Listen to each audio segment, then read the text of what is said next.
దావీదు కుమారుడును ఇశ్రాయేలు రాజునైన సొలొమోను. సామెతలు. జ్ఞానమును ఉపదేశమును అభ్యసించుటకును, వివేక సల్లాపములను గ్రహించుటకును, నీతి న్యాయ యథార్థతలను అనుసరించుటయందు బుద్ధి కుశలత ఇచ్చు ఉపదేశము నొందుటకును, జ్ఞానము లేని వారికి బుద్ధి కలిగించుటకును, యవనులకు తెలివియు వివేచనయు పుట్టించుటకును తగిన సామెతలు. జ్ఞానము గలవాడు విని పాండిత్యము వృద్ధి చేసుకొనును, వివేకము గలవాడు ఆలకించి నీతి సూత్రములను సంపాదించుకొనును. వీటి చేత సామెతలను, భావసూచక విషయములను, జ్ఞానుల మాటలను, వారు చెప్పిన గూఢవాక్యములను జనులు గ్రహించుదురు. యెహోవా యందు భయభక్తులు కలిగి ఉండుట తెలివికి మూలము. మూర్ఖులు జ్ఞానమును ఉపదేశమును తిరస్కరించుదురు.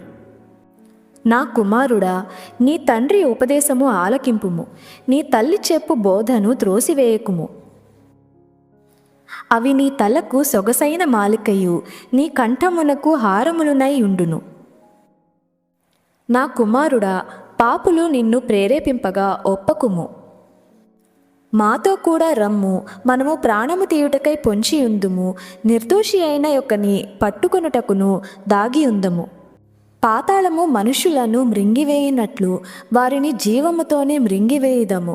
సమాధిలోనికి దిగువారు మృంగుబడునట్లును వారు పూర్ణ బలముతో నుండగా మనము వారిని మృంగివేయుదము రమ్ము అని వారు చెప్పునప్పుడు ఒప్పకుము. పలు విధములైన మంచి సొత్తులు మనకు దొరుకును, మన ఇండ్లను దోపుడు సొమ్ముతో నింపుకొందము. నీవు మాతో పాలివాడవై ఉండుము, మనకందరికి నీ సంచి ఒక్కటే ఉండును అని వారు నీతో చెప్పుదురు. నా కుమారుడా, నీవు వారి మార్గమున పోకుము, వారి త్రోవల యందు నడవకుండా నీ పాదము వెనుకకు తీసుకొనుము. కీడు చేయుటకై వారి పాదములు పరుగులెత్తును, నరహత్య చేయుటకై వారు త్వరపడుచుందురు. పక్షి చూచుచుండగా వలవేయుట వ్యర్థము. వారు స్వనాశనమునకే పొంచి ఉందురు, తమ్మును తామే పట్టుకొనుటకై దాగి ఉందురు. ఆశ పాతకులందరి గతి అట్టిదే, దానిని స్వీకరించు వారి ప్రాణము అది తీయును.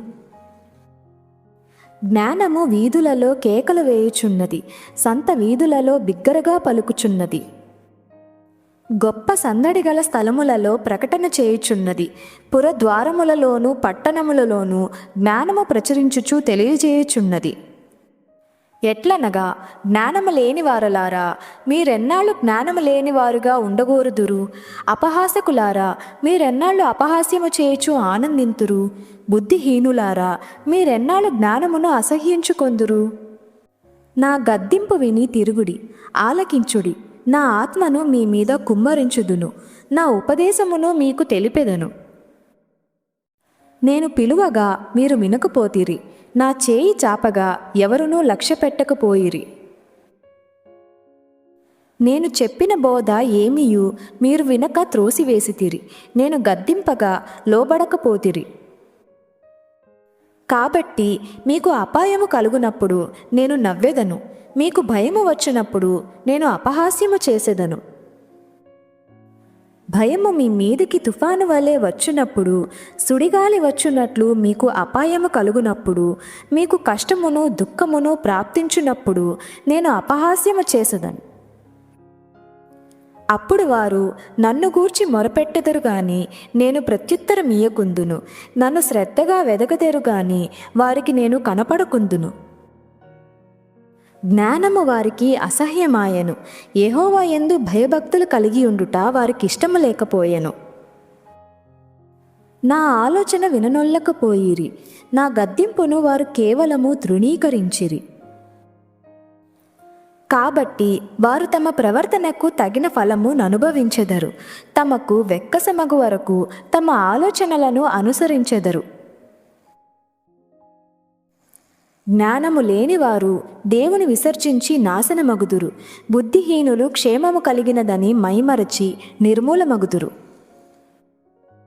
నా ఉపదేశమును అంగీకరించువాడు సురక్షితముగా నివసించును, వాడు కీడు వచ్చునన్న భయము లేక నెమ్మదిగా నుండును.